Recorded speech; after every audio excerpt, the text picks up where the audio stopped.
Hello and welcome to Law Seekho. Let's talk about the top 10 news developments for the day under 2 minutes for judiciary aspirants. Let's start with the national news first. So Union Home Minister Amit Shah has launched 4 mobile applications and these are eSakshya, Nyay Setu, Nyay Shruti and eSummons. These are for effective implementation of the new criminal laws. Let's understand the utility of eSakshya application. So it allows the investigating officers to record videos or take pictures of the crime scene or other criminal processes, for instance, recording of witness statements, which is often or at times mandated by the new criminal laws. Secondly, as far as Nyay Shruti is concerned, it facilitates court hearing through electronic medium. This automated system is connected with police, the prisoners, the forensics, and prosecution, and all the other entities who are concerned. So whenever a court issues any process, be it summons or warrant, then an alert is sent to the domain application, and also a video conferencing link for judicial hearing is generated. Now let's talk about e-summons. So all the legal orders, for instance summons and warrants, whenever it is issued by the court, then they are electronically transmitted to the police. Moving on, the Commerce and Industry Minister Piyush Goyal has launched a book which is called India at 100, Envisioning Tomorrow's Economic Powerhouse. This book, it is authored by Professor K.V. Subramanian.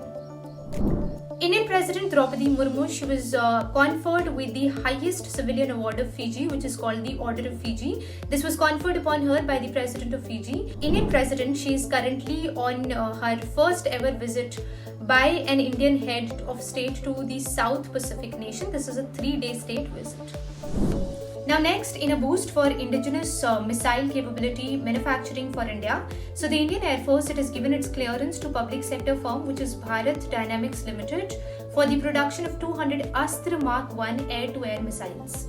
Next, the Ministry of External Affairs of Government of India, in collaboration with Confederation of Indian Industries, it hosted the first BIMSTEC Business Summit. This happened yesterday in New Delhi. Now what is BIMSTEC? So this is the Bay of Bengal initiative for multi-sectoral technical and economic cooperation.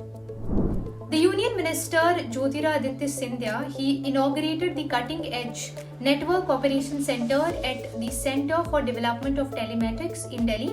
This happened on the 2nd of August. And now let's proceed to the international news developments for the day.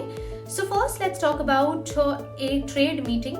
So the 5th edition or the 5th meeting of ASEAN-India Trade in Goods Agreement Joint Committee. This was held in Jakarta in Indonesia. This was held between 29th of July to 1st of August.